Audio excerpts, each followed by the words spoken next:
Hold on one Agora second. esse mute aqui. Ah, Oh, okay. No, that's quite all right. So everybody, thanks for coming today. My name is James Bussell. I'm the executive director of the Jacksonville Lean Consortium, and we're relaunching our Lean Leadership Series, which is going to involve thought leaders and practitioners, not just from Jacksonville, but from around the country and maybe even from around the world. Like we're going to step it up as we have our first foreign guest on this out of South Africa. So. Um, Let me pull up before we get into this. Let's just do some quick introductions of everybody here. All I want to hear is your name, what company or what city or country you're in, what your role is, and yeah, and then we'll go from there. Just so we all have those introductions. So I want to start with Bob.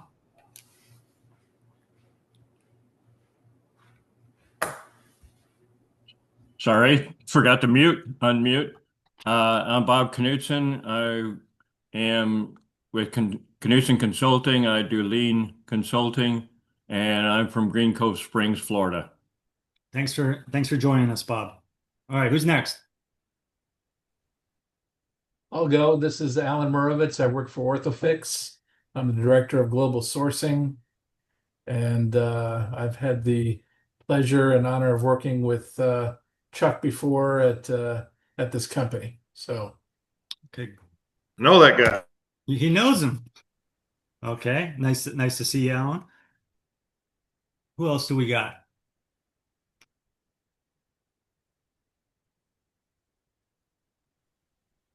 We can go.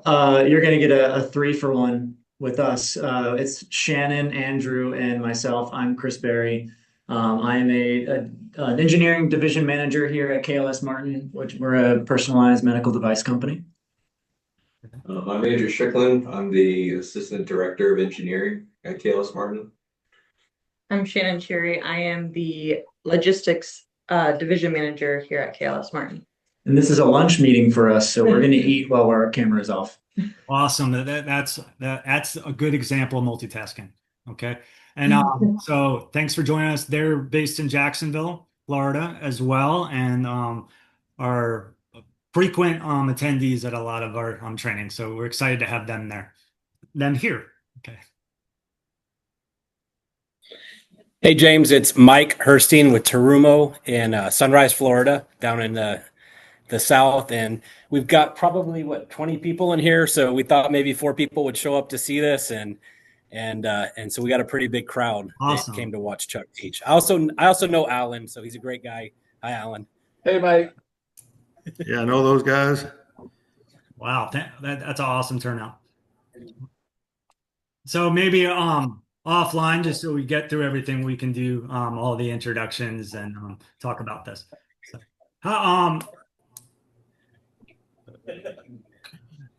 okay, how about Christopher Castro? yeah, my name is Chris Castro. I'm work for J. David Tax Law. I'm the executive director here And out of Jacksonville, right? out of Jacksonville. Yes. Okay. Welcome. So we got Sunrise. We got Gerhard. How about you?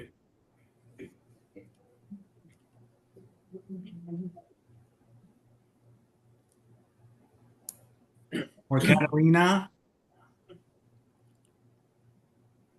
My apology. Gerhard. Gerard Ploy, I'm from South Africa. I'm the founder of Gemba CI RCA, SaaS software to manage and record and report your RCAs. Nice. That's a little south of Sunrise, Florida, huh? All right. Do we have anybody else? All right. Okay, let's get started just so we make the most of it. Oh, Ariana. Okay, let's get started. Let me share the screen.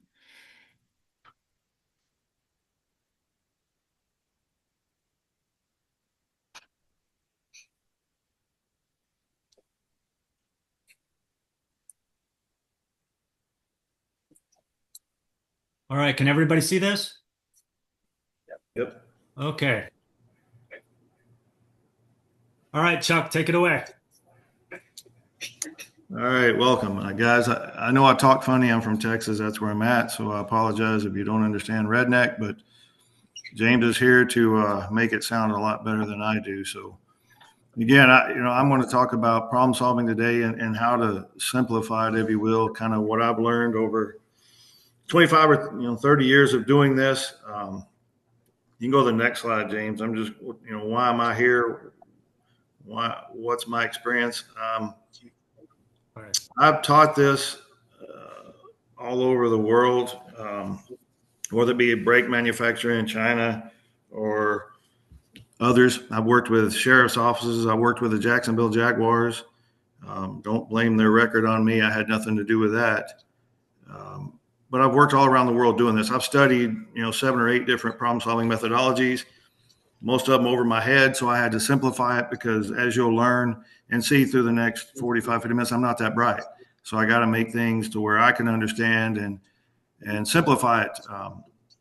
What I learned throughout doing this as a leader for operations for both Orthofix, Hey Alan, and Medtronic is I wanted to go faster. And when I only had myself or maybe one other that could solve problems, that could lead Kaizens, we just didn't get to the pace we wanted to get to. But so I had to create others that could problem solve, and I needed to simplify it. And at one point, at certain places at Medtronic, I would have, because I developed people, we had 4 or 5 Kaizens going a day. I could just go around and sit in each of the Kaizens, catch up to where they're at, because we all followed the same standard approach. And I was able to just amplify our improvements. So I want this to be interactive, so please raise your hand. James will butt in, and when I get off track, because I do that a lot, he'll nudge me back into my lane. But I want you guys to just, I want it to be interactive, not listen to me talk for 45, 50 minutes. So again, I've been doing this a long time. I've done it around the world. I've been fortunate enough to tour hundreds of plants, implementing lean, doing lean. I've learned from some of the best in the world, and I've just kind of taken what I've learned and simplified it so that I could understand it, and that's been a huge help for me. So that's what we're going to talk about today. All right, sir, go to the next one.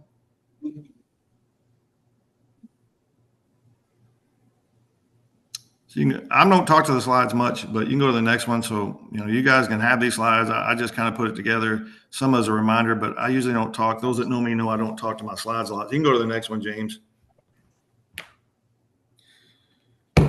So back in 95, I guess, world-class manufacturing, I started learning lean and started learning the 8 waste. And those of you that understand the 8 waste and know those, it becomes a sickness. You can't go anywhere without seeing it. Restaurants, I had to go to the DMV to get my license renewed. That's just a nightmare. Even with an appointment, it's still a nightmare. So you start seeing the 8 waste everywhere. Well, as I started learning these problem-solving methodologies, I'd see the same waste there. And we'll talk about some of these problem-solving methodologies and the waste in it. So I started learning that we weren't good at finding the root cause. We had a lot of analysis paralysis, a lot of over measuring. So there's a lot of waste, and not only in problem solving, there's a lot of waste in the tools we use to eliminate waste. So it becomes a sickness. You can't help but see it. So my job was to say, how can I eliminate the waste in eliminating waste? And I wanted to get, as trying to amplify it, tried to get this a spread. I needed other people. I didn't need specialists. I needed everybody to be able to understand this and do it so that we could move faster as an organization. So you can go to the next slide, Mr. James. These are some of the things that I've learned, some of the processes. Again, when you're with Toyota, they're big into PDCA. I did learn, became a trainer in that. I learned DMAIC as a green belt, all the way up to being a master black belt. 8D and Toyota 8D, they are different. I learned those. Toyota developed the Toyota 8D because they had the same issues with PDCA of not being able to identify root cause a lot of the time, so they developed 8D. Shannon, Fishbone, 5Ys. I'm interested in you guys now. I'm going to let you guys talk. Tell me what methods you use and any issues you found with those, any waste in those. So if we could, just one at a time, tell me what you use and what waste you see. What do you guys think? You guys right now. What have you tried to do problem solving that hasn't worked? Well, brainstorming is one. Okay. We get to the people's minds, what the experience they had, and how they seen the issues. So we could start from there, I would say, and then we would create the five whys, and take it from there. Did you hear that, Chuck? I did. Yeah. So they said brainstorming. What about fishbones? Who here has done a fishbone? Everybody's nodding. They've done fishbones. Any waste in the fishbone process? Have you guys ever done a fishbone and not gotten to root cause? Yes. Lots of nods there. Yeah.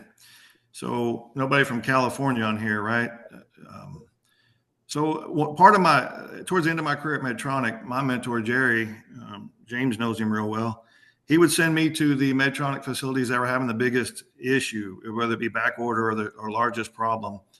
And this is where I would go and sit in with teams. And my first few days is just learning what they do, walking through their process. And I sat in a fishbone in Goleta, California. They make catheters for healthcare. I mean, a lot of you know where those go and what those do, where they were having issues with foreign material on their black specks. So the first thing I did, when I got there is I want to just watch what you're doing. And they did a fishbone. They brought a bunch of engineers, people a lot smarter than me in there. And they started listing all the potential things that could cause specks on their catheters. And they had 116 items on that fishbone by the time we finished. So that's where I called a timeout and said, guys, that's 116 things. How are we going to go through each one of those? Who's going to do it? How much time is that going to take? And, how do you know what you found if we're all doing things simultaneously? So there's a lot of waste there. We spent hours. It took hours to build that fishbone with a lot of what ifs. And what you'll learn and what I've learned from, Toyota and others is we don't do what ifs, right? We have to watch the process and we have to see it happening before we put it on that fishbone. But it was 116 items. Turns out, when we went through their process, we couldn't find it. So, they looked at me like, hey, Captain Redneck, what are you going to do? So I walked them through my approach. And we found the problem in about 3 days. And it turns out the issue was not one of the 116 items on the fishbone. So a lot of time would have been wasted.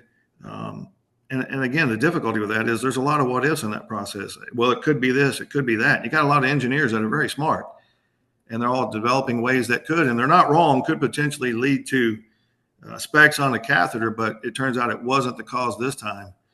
So a lot of waste in that. So yeah, thank you for that. Let's talk about others. DMAIC. I learned this as a green belt and sat with teams doing this. What I learned the first time I sat with a team, and it took them almost 5 hours to come up with their problem statement, which was amazing to me. You'd be surprised at how many teams don't know their problem. A lot of teams in there would put what they wanted to do, but hey, we want to put in a pull system. Well, you're not solving a problem in that case, right? You're not finding a root cause. You're putting in a pull system, and a lot of people didn't understand why. So I was drilling down, why do you want to do that? So people struggled in DMAIC with, number one, just defining our goal. What I learned is if my goal comes from a KPI, a goal that my team has, whether it's first pass yield or it's lead time then I have my defined. My goal is a 98% first pass yield. I'm currently at 92%. I know my problem, but a lot of teams struggle with that. And then in the measure phase of DMAIC, talking about overproduction being the worst of the 8 waste. Well, over measuring is the same thing. I would find teams would measure, because the whole purpose of measure is to understand the current state, where they're measuring things that were not relevant. A ton of data collected and a ton of things we measured that were not relevant to what we were doing. So a lot of that. PDCA, and again, I'm just going to go through these, and then I want you guys to do the same as well. PDCA, plan.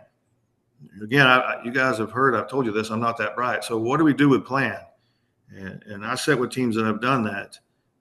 What I learned before I developed this method, where I stole from a bunch of these and created my own, is if I had my way, I almost did a put DMAIC and PDCA together. So I would have done a DMA PDCA, define the problem, measure, analyze, find your root cause, then plan your countermeasures, implement them, do, check, act. That's where I was headed at first, because it just made more sense.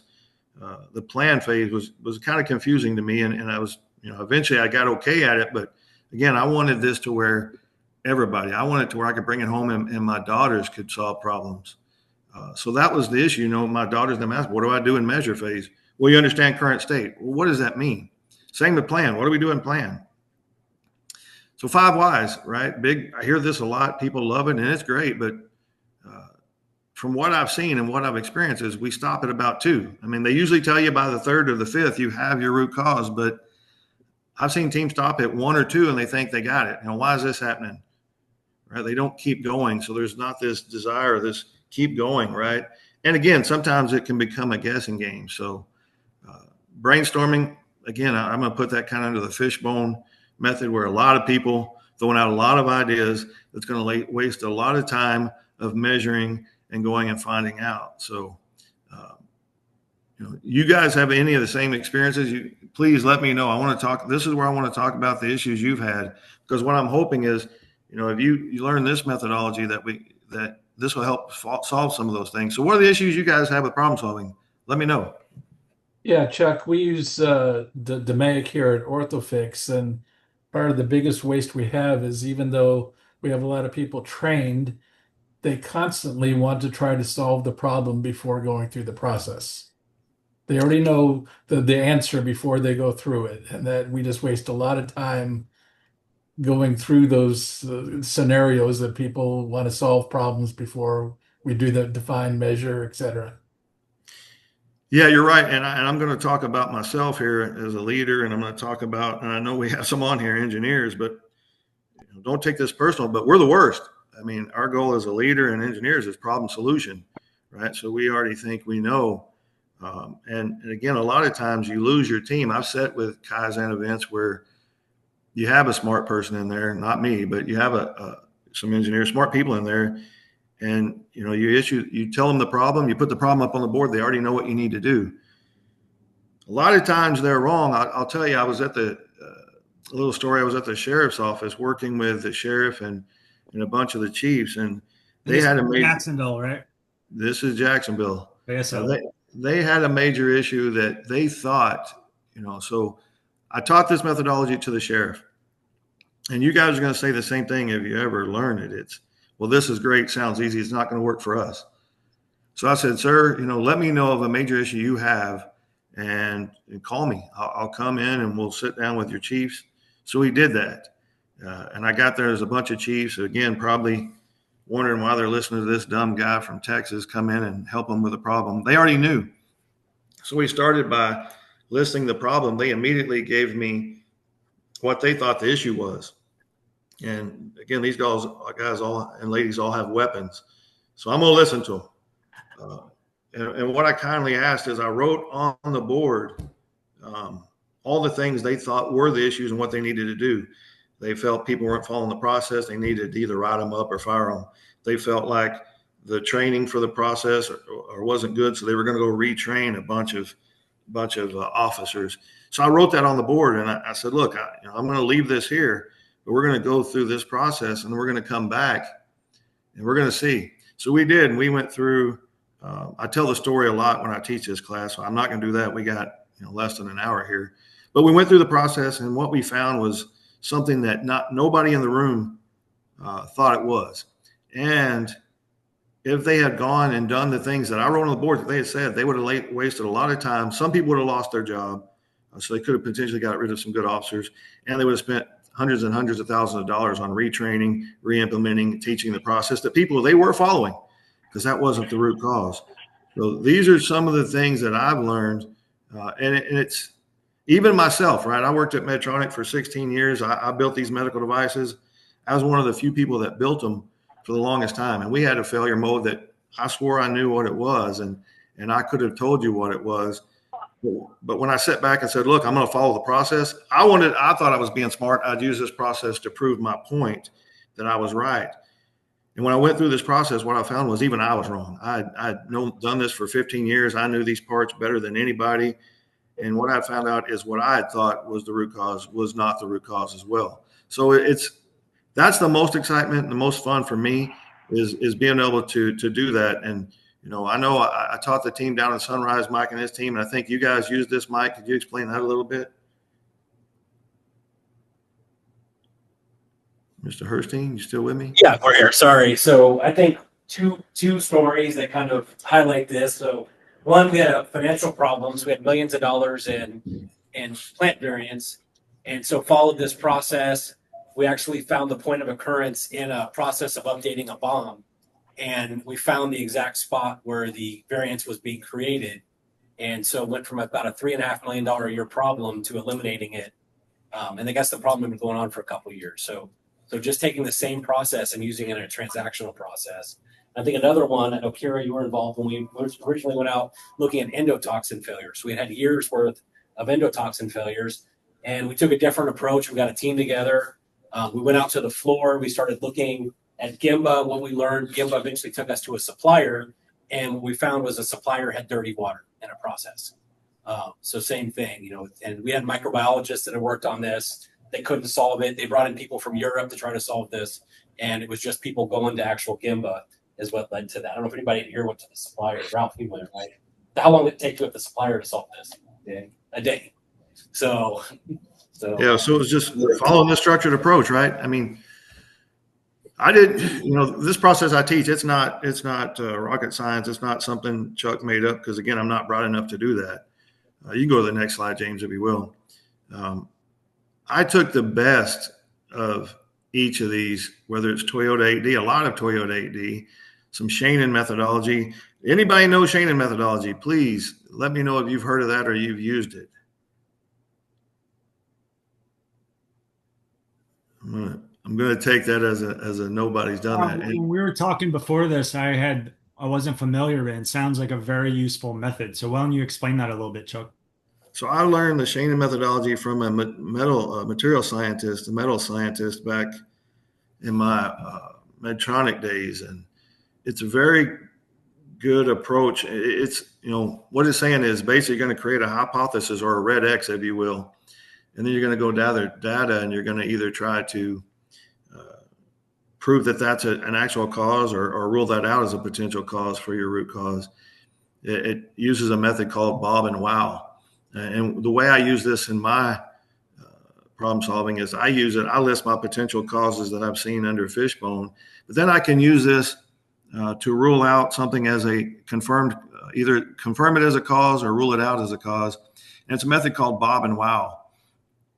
For example, these, we built pneumatic motors at Medtronic that they use to gain access to your spine and your brain. These motors can't get above, 98 degrees or 100 degrees because it'll burn the surgeon's hands. Well, we had some that were too hot, way too hot. So using the Shannon methodology does something called Bob and Wow. So Bob stands for best of the best. So we took a drill that was the coolest, 78, 80 degrees. That was our Bob. Then we took a Wow, the worst of the worst, which was the hottest one, 112, 115 degrees.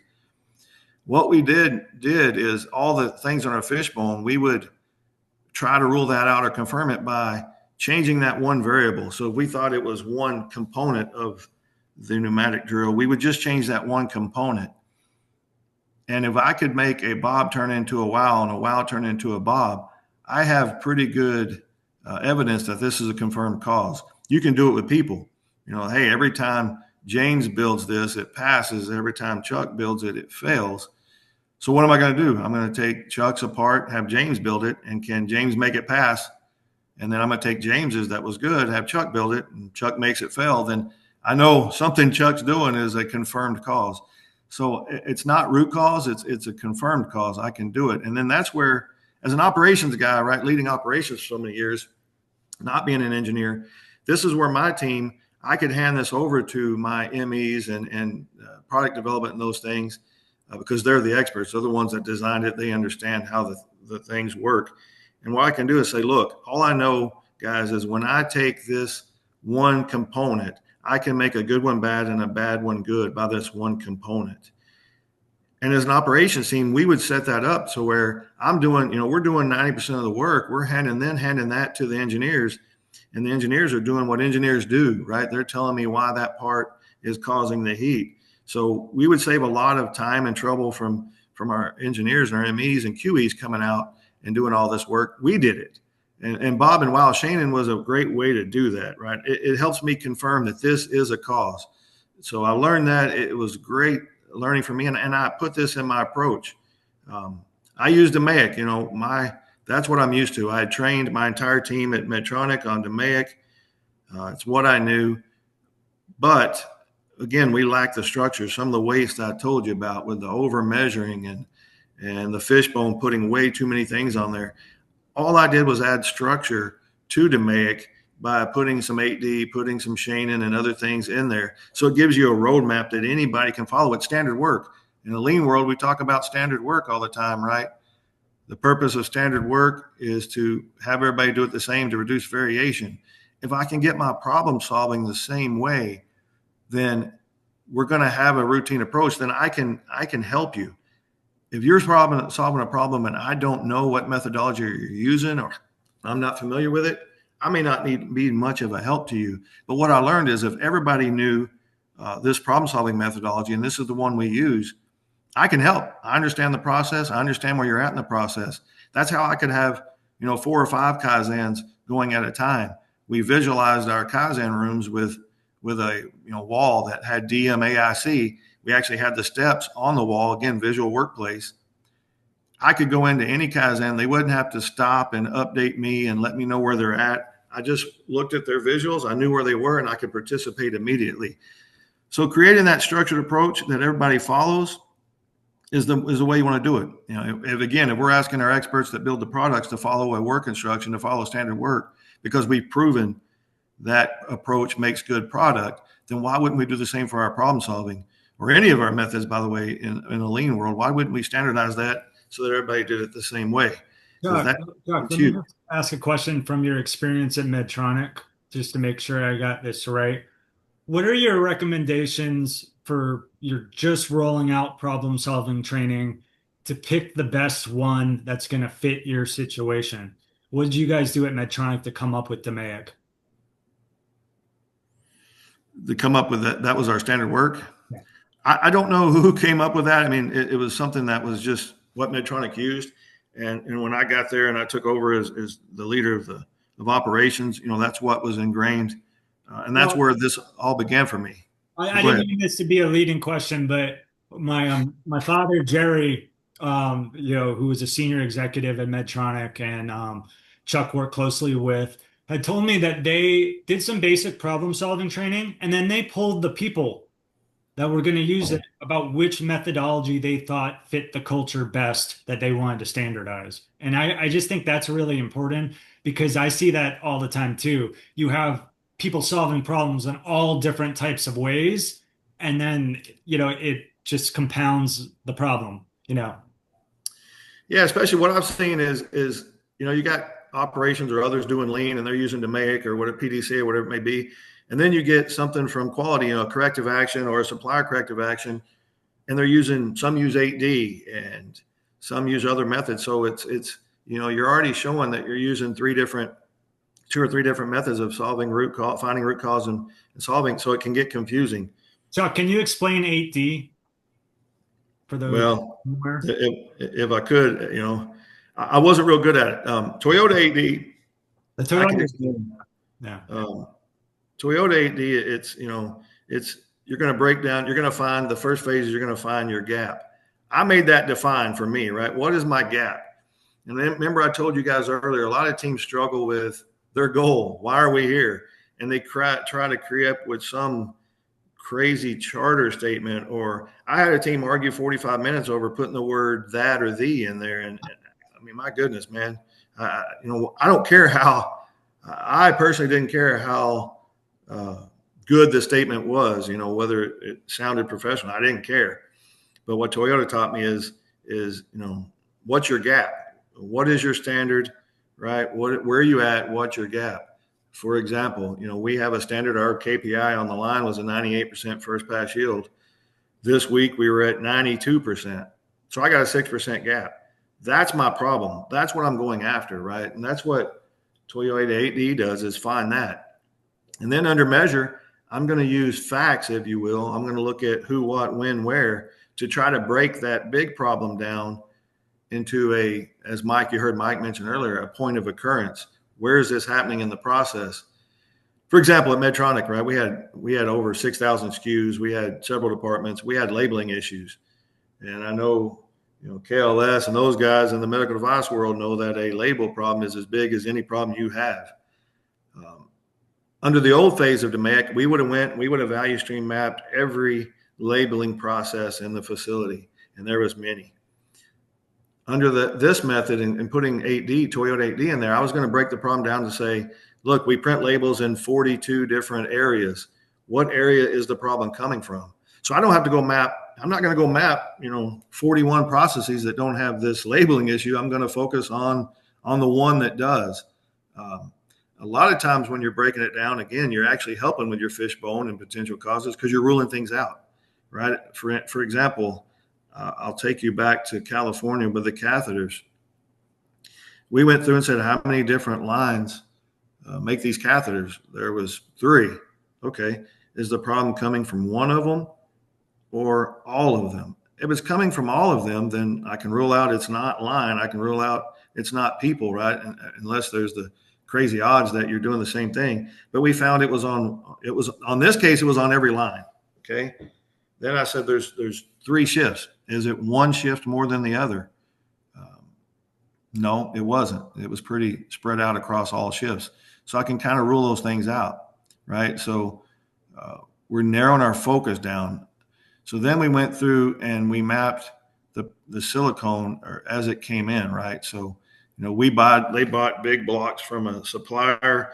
They brought it in as a big chunk. They sent it through a clean room that took these big chunks, broke them down into smaller ones so that they could send them through the engineers don't laugh at me here, but I think it's the extrude honing process where they make the catheters.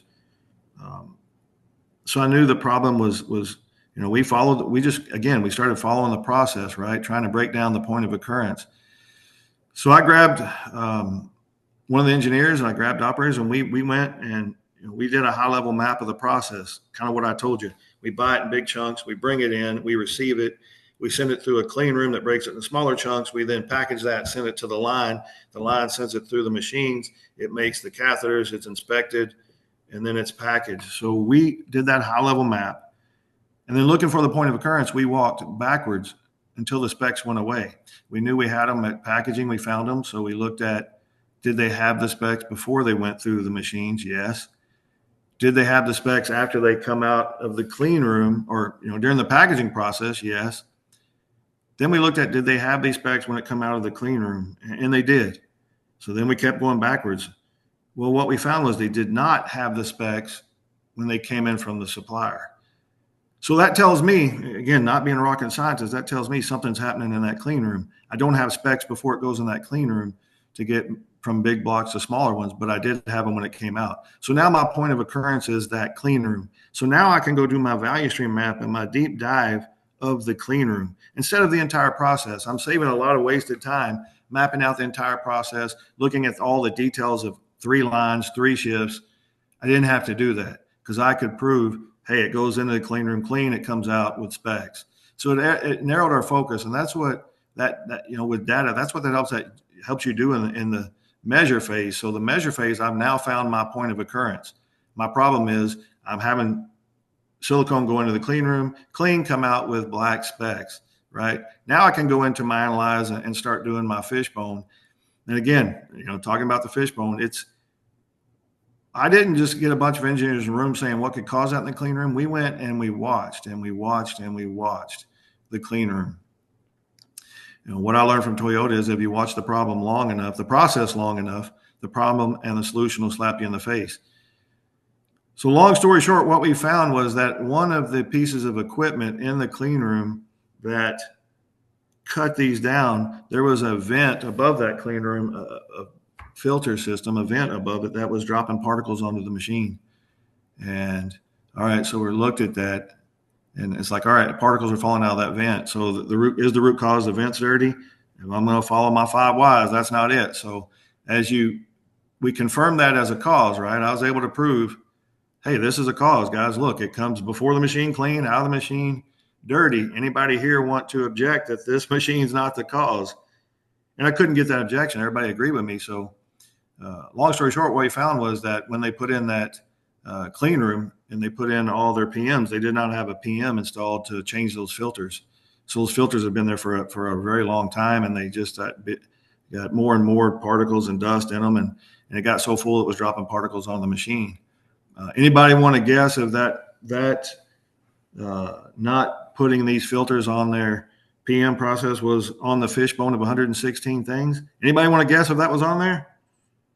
It was not, right? So again, you had somebody like me come in and just follow this structured approach that I teach, and we were able to solve a major issue. And they had been on back order for quite a while. They were millions and millions of dollars in back order, and just teaching this approach helped them find that and to put in countermeasures, get that fixed, and they never had that issue again. So as I'm a nerd for problem solving, I love it. So I do my research. What I learned is according to Harvard Business Review, I just read this not too long ago, 85% of executives believe that their team is not good at finding and identifying root cause. 85%. And based on my history and what I've done, sitting with teams all around the world doing this, that's pretty accurate. That's pretty accurate. So I took the best from Toyota 8D. I stole. I mean, you guys are in the lean world, steal shamelessly. And I took Shannon and I took Toyota 8D. And I took others. I put it into MAIC to create structure, right? So now, I could bring anybody in. You guys, if I visualize my process, you guys can step in to my Kaizen and go, okay, we're still breaking down, trying to find the point of occurrence. Let me go help immediately. So I just have a quick thing to add or a question. Does this apply? Can you apply this to transactional processes as well? Because I know we have several people on here that's what they do, kind of that type of structure. Yeah, I mean, when I developed this, back a long time ago, right? Put this together and chuck it down, if you will. You guys are going to learn that if you haven't already. That means dumb it down. So I'm pretty famous for being dumb, which I'm fine. We tried it on everything. So I've done this in HR on, how long does it take and how much is the company losing when you were trying to fill a position, right? That's a big issue, right? It could take months to fill a position. That's a lot of money. So we've done it in that. I teach lean for the office. I've taught this at Shingo conferences and AME conferences. The only difference between an office process and an operations process is it's easier to see the process in operations, right? You can see the whip, you can see the buildup versus seeing it in people's inboxes, right? But yes, you can do that in any process. Like I said, I did it with the sheriff's office on crime rates. I've done it on another major issue they had with their car seizure. We did this with the Jaguars, the NFL team, right? So can you explain the Jaguars situation a little bit? Because I think that would resonate with some people. Yeah, the thing I learned when I talk to people and I travel around, it's leadership, right? The big bosses, they're like, lean, it sounds great, whatever, but I don't see that. It's not helping me, right? We're moving a trash can 10 feet, so great. What's that do for my customer? So what I did is I'm going to ask, and I'm going to, I'd ask you guys, what's your biggest issue? You tell me your biggest problem and let me come in and let me walk the team through this and let's see what we do. And for the Jaguars, it was their number one complaint from their customers was it takes so long to go to the concession stand and get what I want. And I miss a lot of the game doing that. So we use this approach in that, and again, breaking it down, doing all those things, and we reduced that time by almost 80%.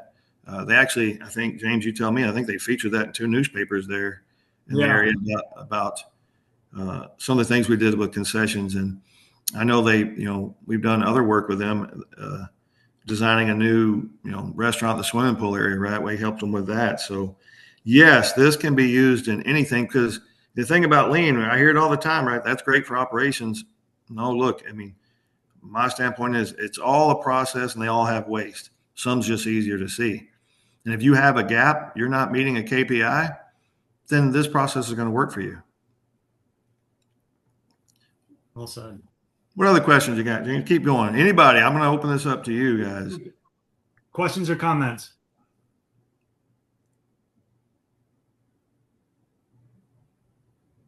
It's not a spectator sport. Well, it's lunchtime, right? I mean, you guys are probably taking a bite, eating your food. I get that, but look, this process, it's been proven to work. It's the reason that I can go in my career. I've been given other departments I've never ran before. I'd never run a machine shop. I'd never run supply chain. But if I have a goal, the first thing I'm going to do from a lean perspective, when I come into any area they want to hand me to lead, is I'm going to do one thing. I'm going to understand my goals, right? I'm going to make sure I know my quality, cost, delivery, employee goals. I'm going to visualize my process to show the gaps, and I'm going to problem solve. So it doesn't matter whether it's customer service or it's HR or it's supply chain. I have a goal. I'm not meeting that goal. I'm going to follow this process to go and identify that gap. Go to the next slide, James. We had a couple questions, Chuck. Go ahead. You got a second. Go ahead. You want to ask the question? We had issues in a daily basis. We go to the point of occurrence, and we do have already Kaizen events. We had the 5X, and what would be the best approach immediately after you see an occurrence? So you detect the problem on the floor. What next? So this is where, look, I'm a big Dateline fan. Love Dateline, right? The murder mysteries, those things. I have fun with this because, I believe if we're having fun, we're not working. So I like to do this as a Dateline mystery, right? You have a murder, and in this case, you found your point of occurrence here. I'm going to go through what are all the things potential suspects. Who are the suspects I see, right?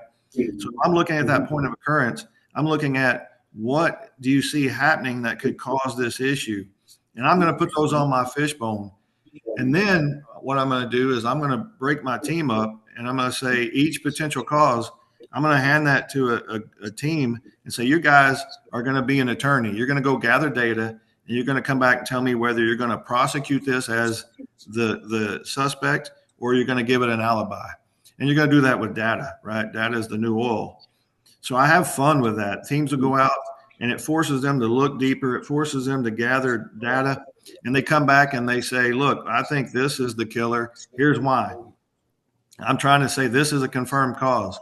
And I have the team vote. Did they get enough data to confirm that this is a potential cause to our issue?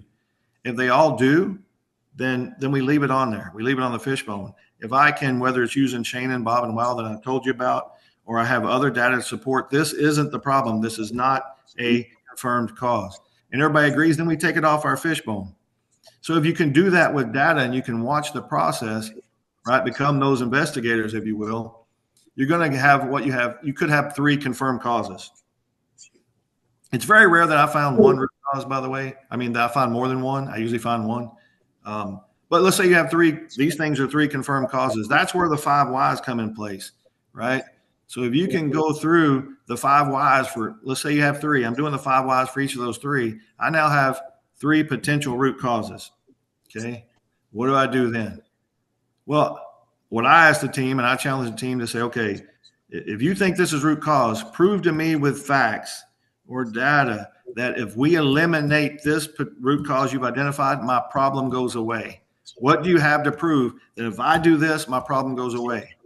What you'll typically find, and what I found, is if I have 3 potential root causes, 2 of them don't fix the problem for good, but they make them better. They could be nice to haves and things you may want to consider, but there's going to be one of them that you can prove with facts that if I eliminate this, my problem goes away.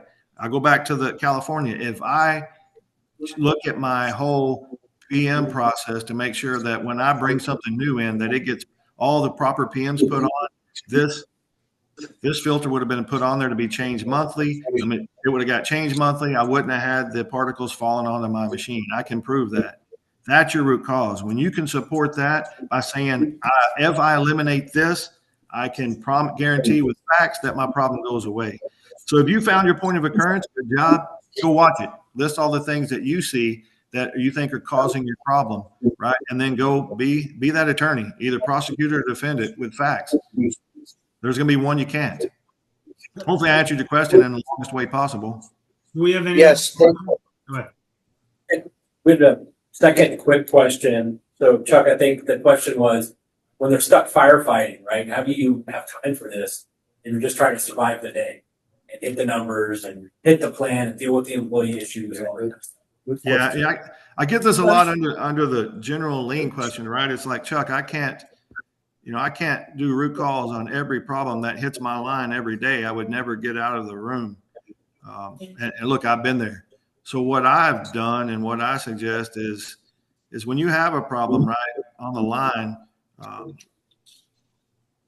you're going to be an emergency room doctor immediately, right? So emergency room doctor is not going to cure what's causing your symptoms, but you're going to go fix the symptoms and get the line back up running. But what I'm going to do is I'm going to keep track of how many times that problem has happened. How many times have I had to go to the emergency room, if you will, with this problem? How many times have I band-aided it? If you're keeping that, then you're going to have with numbers, this is the root cause I need to go after first, because this has caused 27 line down issues this week. Well, that's where I'm going to grab my team and I'm going to go follow this structured approach to finding the root cause. I hear a lot of times, again, this is just general lean, right? Look, Chuck, we're doing all these Kaizen, and then we have to put in a team to go back and measure each Kaizen and make sure it was effective. I've been there and I've done that too. And that was a pain in the butt. I got to where I was spending more time doing follow-ups, 30, 60, 90-day follow-ups on Kaizens than I was doing Kaizens. And what I learned is this: if your Kaizens that you do come from a goal, again, let's say first pass yield goal or whatever it may be, you don't have to go back and measure the impact of that Kaizen. Just keep watching your goal. Or am I closing the gap? Am I getting closer to my goal on the line of 98%? That's how you measure the impact of your Kaizens. If you're not, then you go back and you follow this structured approach, and I'm going to ask you guys this. You guys do this process. You do the MAIC, whatever you do. I'm going to use the MAICs, what I'm doing: define, measure, analyze, implement, control. Under the control phase, I'm going to measure my gap. Did I eliminate my gap? Right? Let's say that I had a 6% gap in my first pass yields I talked to you about. I went and found root cause. I implemented one. I come back, my gap is not gone. It's now down to 3%, right? I've closed the gap 3%. What do I do now? You guys tell me. I'm asking you. What do I do now? What you got to do? You have the new standard. And the new gap, it will be 3. Say that again. I apologize.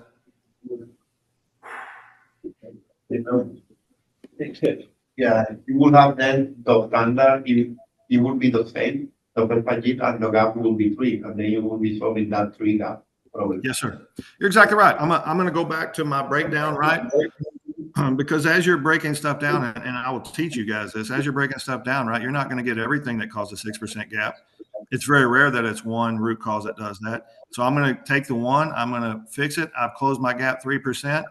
Guess what I'm going to do? I'm going to go back. I'm going to go down, break it down again. I'm going to take the next biggest one, and I'm going to continue to do that. And that's why this kata picture's on your screen. I'm going to continue to do that until my gap is gone, right? What if here's another question I've had teams ask. What if you think you found a root cause, you confirmed it was a root cause, you put in countermeasures and it didn't work. What do you do then? That's my question to you. What do you do if you put in countermeasures and you didn't solve your problem? Start again, no? Say it again, ma'am. Start again. Okay. From a waste perspective, right, and what I'm going to teach, again, always thinking about the 8 ways. What I'm going to do is I'm going to go backwards. If I get to control and I measure and we didn't close the gap at all, then I'm going to go back to implement, say, did we implement all the countermeasures that we said we wanted to do? Because if you didn't do that, well, there you go, right? But if I've implemented everything, I still didn't do it, then I'm going to go back to analyze, and I'm going to look at my causes and my confirmed causes and my 5 whys because I missed something there. So I'm not going to start over. I've done a lot of work. I've identified the poo. I went through my fishbone, but it turns out I either didn't have the right data, whatever you want to say, or I didn't do my 5 whys. I didn't find root cause. So my suggestion is you go backwards. This is where people learn, right? The reason I'm teaching you guys this is I have failed more in my career as a lean person than all of you combined, but I've learned from it. So I go backwards. Okay, that's where you're teaching. You actually become a stronger at root cause because you learned how you didn't either. I didn't get enough data to confirm that as a cause, or actually, I didn't do this right. So my suggestion in that case is go backwards. Don't start over. That's a lot of ways to start over. You're going to have the same breakdown. You're going to have the same data. You're going to have the same poo. Go backwards.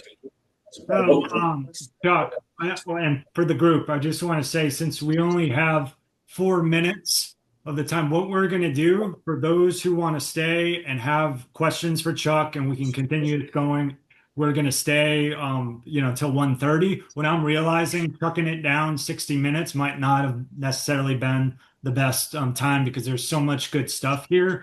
So just quickly, I want to let everybody know I'm going to be putting this on YouTube with chapters that'll explain what we covered for the stuff that you may miss if you have to check out. But please feel free to stay with us as we keep going. But Chuck, I just want can you quickly explain how you use Toyota Kata, and then realize for everybody that we don't have the wrap up because we're going over. Unfortunately, you'll get all that information about what Chuck can do for you, okay, and your organization, and how he is also involved with Bustle Lean Associates, my firm, and how we're working together. We'll explain that as we go on, but can you explain Kata a little bit, Chuck, before we wrap? Yeah, Toyota Kata, right? This book probably had the biggest impact on me of any lean book I've read, and I'm on, I think, my 6th time reading this. For Toyota Kata, this is simply what it does is it explains what I just did to you, what I explained to you.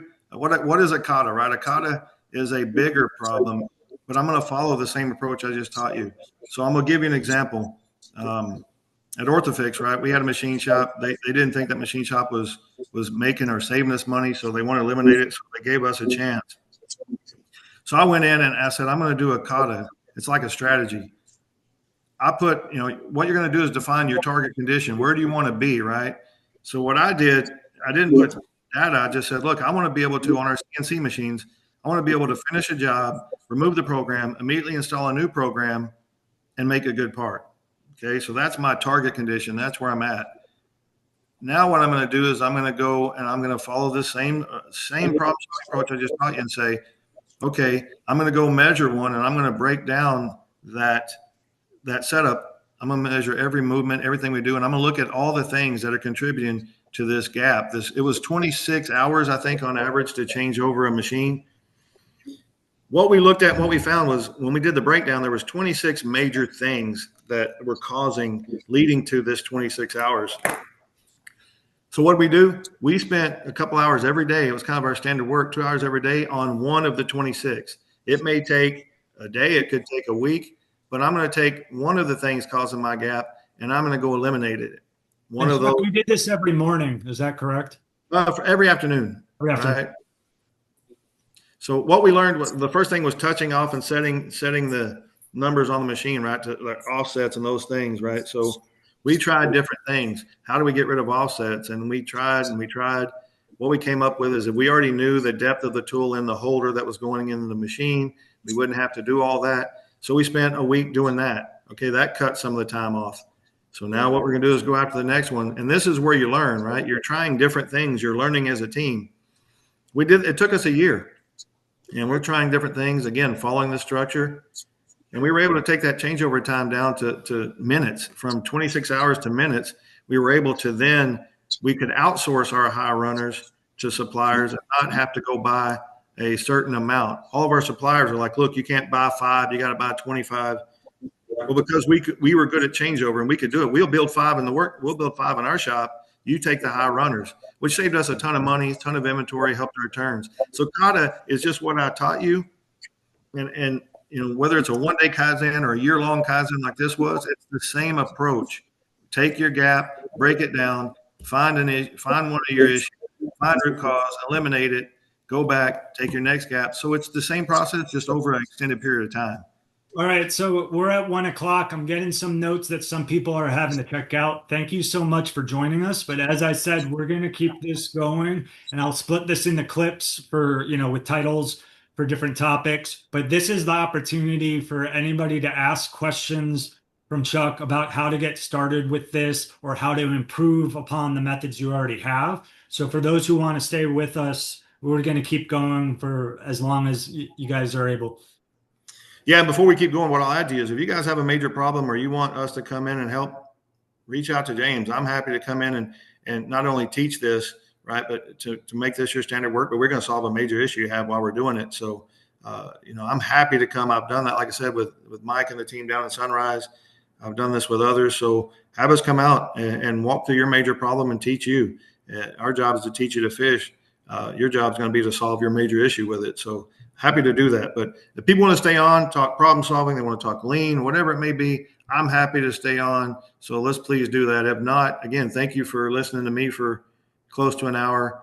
Hopefully you got something from it, and hopefully, you can reach out to me anytime for help. I have a question if that's okay. So there's plenty of companies that, try to start their lean journey and take courses and train their folks, and that's fantastic. But the reality of it is that some companies stick with it for the long haul and are successful, and some aren't. And I know you've worked with a lot of clients and a bunch of different companies, and some that have had great success and some that have had a lot of failures along the way. So I guess in your experience, from your take, what have you seen are like the defining factors or behaviors that have led to companies being successful versus the ones that fail along the way and kind of have a hard time sticking to it? Yeah, no, great question. I get this a lot. The biggest issue that I see right off is if the leadership team doesn't support it, right? If they don't believe in it, then it's going to be hard. I mean, I worked for a person that said, look, I don't know what this lean is, but the first time you don't hit your goals, I'm making you get rid of it. This Kaizen and all this other, stuff he called it. I said, fine. And what I did is I used it to hit my goals. I never missed a goal and I never lost an argument with him. So we were able to sustain it. And then again, we're doing a Shingo tour and we got, all these companies coming in. He takes credit for it. So it's fine.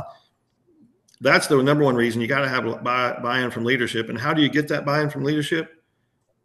Show that it's making a difference to your customer. Show that it impacts the customer, whether it's quality, cost, delivery, employee engagement, whatever it may be, show the impact. Second, the reason people fail is there's no structure or discipline.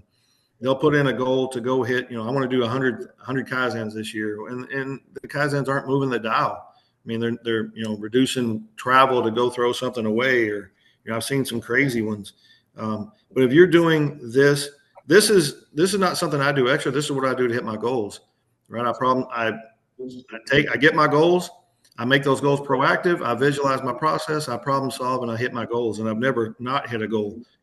So if you can get that structure and discipline in place as a leader, if you're forcing standard work on problem solving, you're asking the questions to make sure that they follow the process, you will sustain, and it will last, and it will stick.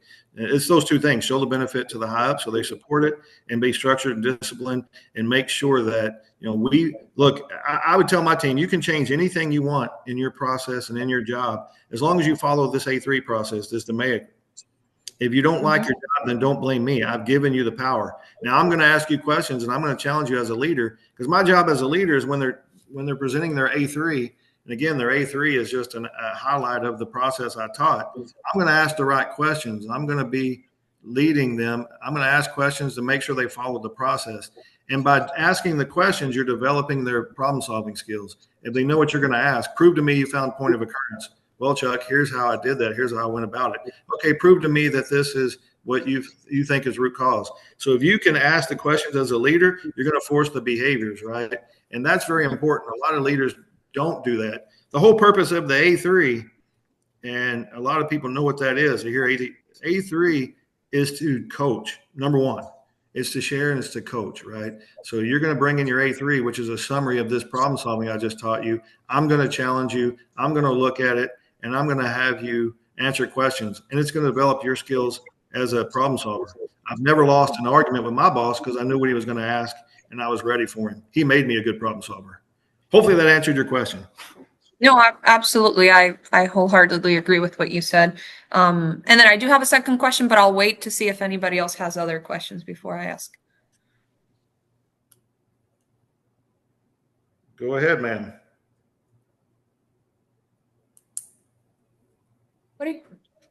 Okay. I guess my second question is, from your experience, to what level in the organization should we be rolling this out? I know you talked earlier about the amount of people and increasing the web of people who become problem solvers helps you solve more problems, which is certainly true. So I'm just curious, like practically, to what level should we get to? Should we get to the operator level? Like, is that what you've seen maybe works best, or maybe to the group leader or supervisor level? To what level should we be doing this, in your opinion?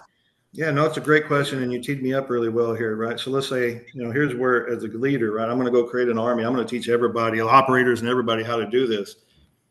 That's where that structure and discipline comes in, right? Because what you're going to do is you're going to want everybody solving problems. Well, your job is to force the standard work, and your job is to set aside the time to review the A3s and to challenge them and question them. I want everybody to be able to do it. My job is to be able to do everybody. But where would I start? I would start with my frontline leaders, right? The managers, the team lead supervisors. I would make them very good at this and have them do it. And then you're teaching them to become the question askers, right? The development of the others, right? So I want the operators, look, I want people to come to work to think, right? And they're looking, man, I want that from the operators. But you got to have the structure. If not, you're going to get chaos, and you're going to get a bunch of Kaizens, and you're going to miss root cause, and you're going to cause major issues. So you have to have some structure around that.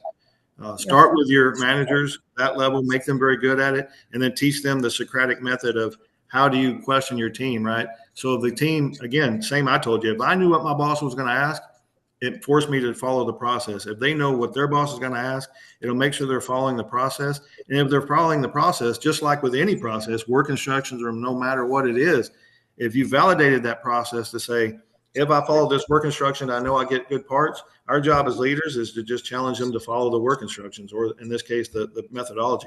So eventually you want everybody, but I would start with my frontline leaders first. Yeah.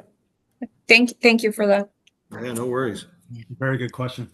And Chuck, so your problem solving method, you're able to teach this to other organizations, and partnering with Bustle Lean Associates, I'm going to help, but you're the point person for this, as we want to spread this methodology. And it's also going to help me for what I do with Lean Jacks to try to make it simple with problem solving. So how does that work with, scheduling classes with companies? So look, you can reach out to James. He's the boss here. You can reach out to me, but what I would suggest is that you have an issue that you want to solve, something that's been happening over and over, as somebody mentioned earlier. Invite me in and James in. We'll come in. We'll not only teach you this process, but we'll walk through your problem, right? So we're going to do two things. We're going to teach you to fish, and we're going to solve a major issue while we're there. I think that's a great way. A lot of times getting money for training, I get it, can be tough. But if you're getting money for training and you're solving an issue that's happened several times, I think it's a little easier to do that. So, and again, I can come in and do a high level, but you're not going to learn until you do it, right? You get better every time you do it. You become that. You're going to watch Dateline as much as I do and be really good at it. That's what I would suggest. Reach out to us. Let us come in. We can do a high level overview, sure, but while we're there, let's take a few days and solve a major problem you got too. That's going to make that training pay for itself, if you will. Any other comments or questions?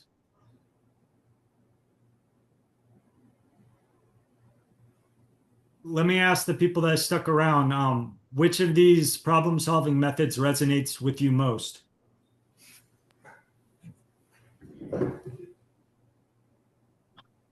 See, in the spirit of the Socratic method, who we got here? How about Bob? Yeah, I think the team here in Sunrise, some of the comments were about just what resonated with them overall was engaging everybody from the operator up in problem solving. And then, we're using 8-step here, which is when you do it, it's the same as the MAIC, the same as everything, everything else. But yeah, that was a big takeaway. Yeah, and at Orthofix, we used Chuck's blended approach, and we're still using it, taking the best of all worlds, using DMAIC, Bob Wow, the whole thing. And the key for us was just getting people comfortable with the process so that you'd have coaches and people the first time they ran or led a Kaizen, they'd be very nervous by following all the steps. But if you train your coaches and they got your back during the process, no pressure, everybody's learning, that was very successful. Great. Thank you. What I've found is that what I try and do is to get the leaders to encourage the individuals, the operators, to input continuous improvement ideas. Because if they're looking for things to improve their situation, they're going to be happier and it's going to improve the product. And it can't help but improve the whole process, and as it goes, end up in a culture of looking for ways to improve everything. And if you can train the leaders to encourage the individual operators and the individual workers to constantly look for improvements, that's a big accomplishment. Because a lot of times you have leaders that force the things down, but it doesn't work. If that's your approach, it just doesn't work. It's got to be encouraging the actual workers. Yes, sir, you're right. I mean, they're the experts, right? They're the ones that build the products and they're the ones that take care of the customers. So we put in a process, I've seen it, where it was called an OFE process. So an opportunity for errors, right? So our operators, their job was to think about how could somebody mess it up? How could we have a failure? How could something go wrong?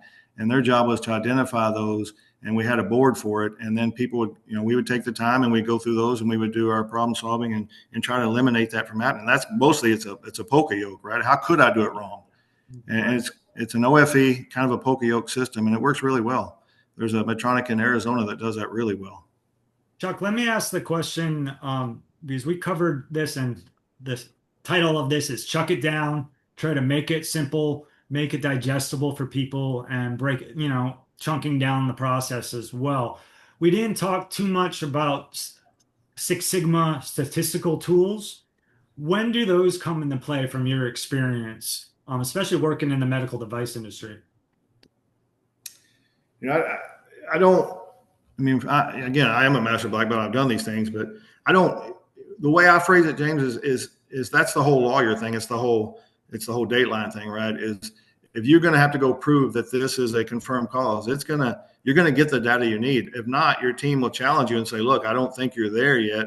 Can you show me this or that, right? So you're actually, with that philosophy, that mindset of I got to go prove that this is a confirmed cause, it's going to make you go get data that you'd never think you needed, right? Versus trying to teach all these statistical SPC charts and those things. I try to simplify it, right? You want to say this could cause our issue, then prove it to me. What do you got? And it forces the behavior of gathering data, and people become very good at it. So I try to keep it simple. I really do. I don't want a bunch of black belts, I mean, they're good. I am one, but if I'm going to use a black belt, my black belt is going to be able to, they're going to teach and they're going to coach. They're not going to go, I'm not going to have a black belt come in and change my entire process, because there's a 67% chance that that's going to not sustain because somebody did it to the team instead of through the team. Yeah, I'm going to go through the team. I'm going to teach them, right? I'm going to teach them to solve problems, and they're going to change their process, and they're going to make it better, and they're going to hit their goals. And that's like, I love the metaphor about teaching people how to fish with this. And that's like our role, through Bustle Lean Associates and other work Chuck does in the Jacksonville Lean Consortium, is the objective is not to solve. I mean, we can help solve a problem for you, but it's going to be better if we get you to the point to where you're solving your own problem, or we're building that capability, because that's one of the disconnects I've seen in the whole lean or process improvement community is you have these consultants come in and they're just coming in, fixing the problem, getting the heck out of Dodge, and then the problem comes back. So how do you go about that, Chuck, about training the trainer, so to speak? Through questioning, right? So, we have a process, whether it's my problem solving, or you want to use PDCA, whatever the heck it is you want to use. I'm going to question them, right? Every time they solve a problem, show me your A3, show me that you followed the standard work, right? And I'm going to coach them through that standard work. It's, you gotta act your way into thinking instead of thinking your way into acting, right? So you have to force the process, right? I mean, again, I say it all the time, right? We ask our operators to follow the work instructions, build it to the work instructions. Why? Because we've proven that work instruction works. From a lean standpoint, from a leader standpoint, you're going to follow your standard work. Did you follow our standard approach to problem solving? When you did this, show me that. Let me coach you through it, right? So you're going to force the behaviors by the questions you ask. I mean, another thing I see people fail is, again, I told you this should be going after your KPIs. If you do a good job of cascading your KPIs, you make your KPIs on the front line, they are proactive, right? So, you basically got 2 or 3 chances before it hits the customer. So if you can make your KPIs on the floor proactive to the company's ultimate goals of, let's say it's on-time delivery or fill rate, if you can fix that at the front line, you got 2 or 3 chances before it impacts the customer. So it's, are you doing your KPIs the right way and doing leading KPIs on the floor into a lagging organizational KPI? This is especially important, right, in medical devices and highly regulated industries where you have to have 100% quality to the customer. You can't have stuff sent to the customer that doesn't pass. So giving yourself the opportunities to catch it early on being so important. Yes, sir. Keep it simple and standardize and force behaviors, right? It's, this is the way we do it. And if you can do that, you can stay structured in that. You can make sure that you're following your standard work. You'll get there. That's the biggest lesson I've learned in my life is, if we follow procedures to build stuff, why wouldn't we follow procedures to improve stuff? We reduce the variation because we have the standard work and we're developing more people, right? If I can have 10 people solving problems, I should be able to solve 10 times more problems than if I had just Chuck. That's kind of my philosophy on it. Do we have any other questions or comments? James, like you said, with medical devices, okay is not a possibility. Okay is not happening. It's got to be perfect. You can't send it out the door with it just being okay. And with any kind of medical product. So, and what you were saying before, Chuck, about the when you're going from 93% and you get a 3% improvement, hey, let's go back and look at the Pareto chart and see what the next biggest impact would be and chase after that one. You're absolutely right, sir. It's always about going after that gap, right? And yeah, so and the good thing is I tell people is if you don't have a gap, make one. If your goal is 98%, you're hitting it, make it 99. Now you got a gap. That's how you change this into improvement, right? Move the dial, create a gap. Our job as leaders is to create a gap, right? And teach them to problem solve. That's our job. You want to make it better, create a gap. That's like with delivery times. If maybe it's 10 days and you hit that 100% of the time, well, create a gap. How can we get it to 5 days at that level? And you can do that with any type of process. And I think that's the essence of what the Toyota production system has taught everybody is what problem are we trying to solve? And it's all about closing the gap from where we are to where we need to be. Everything Toyota does is about that, right? So I love to ask the question. I always ask the question, what's the purpose of Kanban? A lot of people tell me what it does, and they're not wrong. I mean, it does create flow and reduce inventory and all that, but that's not the way Toyota uses it, right?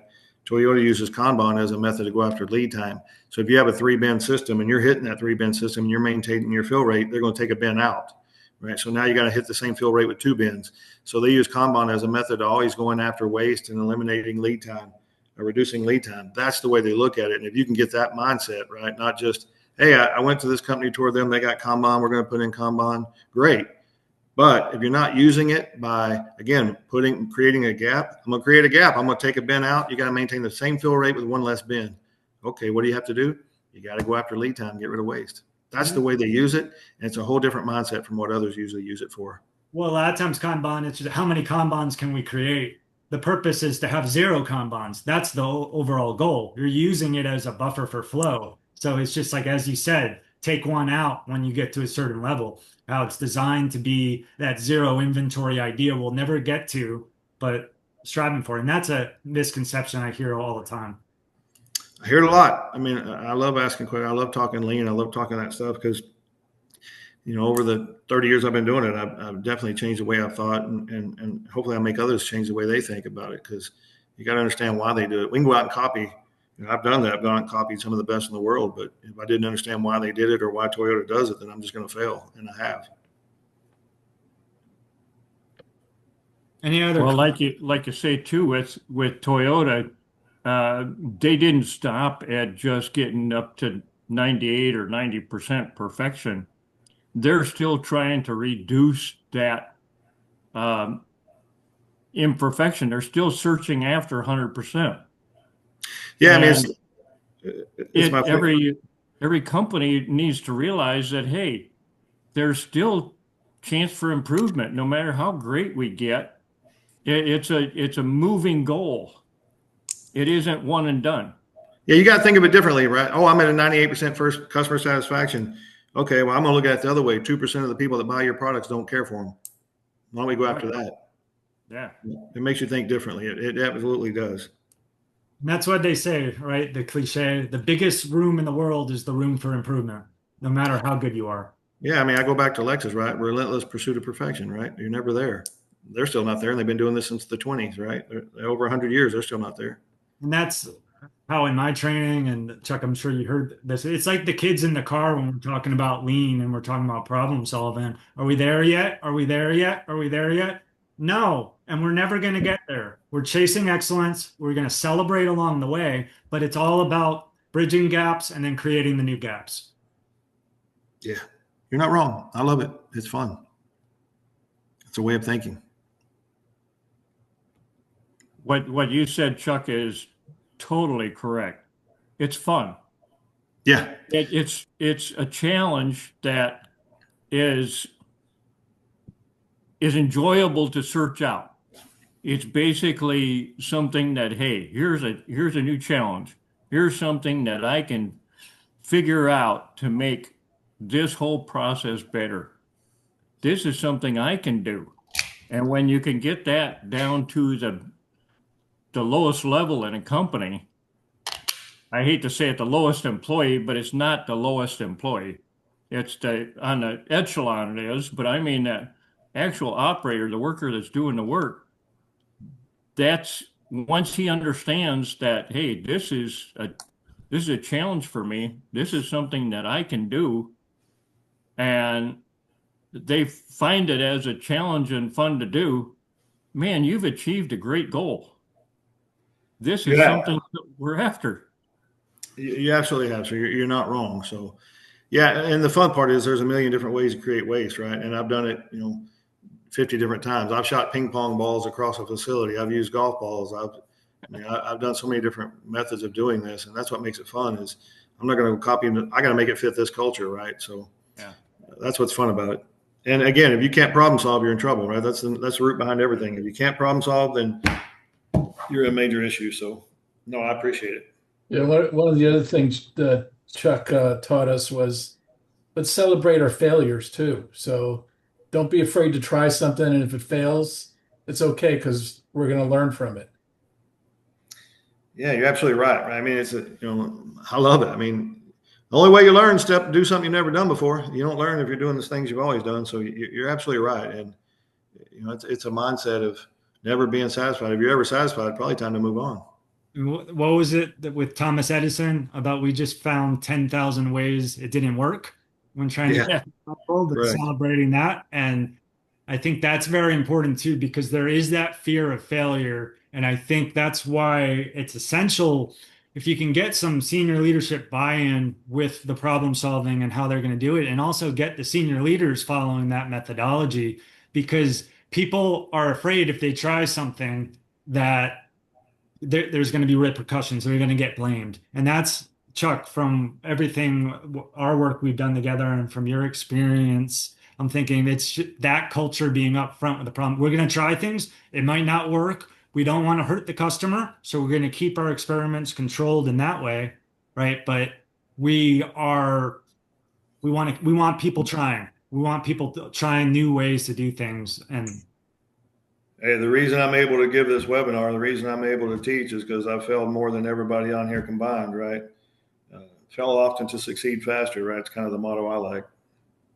Absolutely. That's one of the things as I've studied innovation is that the more I read about it and the more I follow people that have succeeded in innovation, the more I see that you've got to change the leadership's idea and concept of the fact that, okay, we're going to allow failure in order to succeed, in order to find improvement, in order to find the next biggest thing. And until you get that culture where the leadership accepts failure and allows people to experiment, you're just not going to have it, because people will think that, okay, if I fail, they're going to look at me bad. You've got to get the higher ups to look at people as they are, as an experiment failure and not an individual failure. Absolutely right, sir. You're absolutely right. And that's a cultural thing that's got to come about if you're going to have innovation in a company. Do we have any questions from Michael's group? No, we're going to sign off. We're having people those issues are starting to pop up, and one by one, we're going back to the factory grind, but really appreciate the class. Thank you for hosting this. I think I saw a lot of people taking notes. So when we get back together, our team here, we're going to talk about some of these ideas and concepts and explore. So really appreciate it. All right. Well, thank you for joining us, and I'll provide structure notes and stuff, and we're going to ask for some feedback as well, if that's okay. Great. Just want everyone here and then listening on the recording for the Jacksonville Lean Consortium. We have a free webinar next Tuesday at 10:30 a.m. Eastern from Nick Katko, the author of the Lean CFO, and he's going to talk about how connecting continuous improvement to the bottom line. And he's one of the he might be the authority on James. I just read his book 2 weeks ago. Oh, excellent. I ordered a Amazon, so I just read it 2 weeks ago. It's Small World. Yeah. And so he's going to be joining, and then we also will have something that I'm trying to experiment based off something Benjamin Franklin did in Philadelphia virtually that I'm going to open to everyone. We're going to schedule the end of the month. I'll make that announcement and make sure everyone on the mailing list, if they're interested in participating or watching the recording of how we do this, you're more than welcome. But again, thank you for taking the time, everybody. And so if you want to get in touch with Chuck, I'll provide that information in the email that I'll send to everybody. And yeah, go on, solve some problems. Thank you. Thank you. Chuck, any closing remarks? No, sir. No. We're here to help if you need us. That's what we'll leave it with. Okay. Thank you. Thank you. And I love Alan. Love you too. See you later. All right, guys. On behalf of the Jacksonville Lean Consortium, thank you for joining us today to Chuck It Down.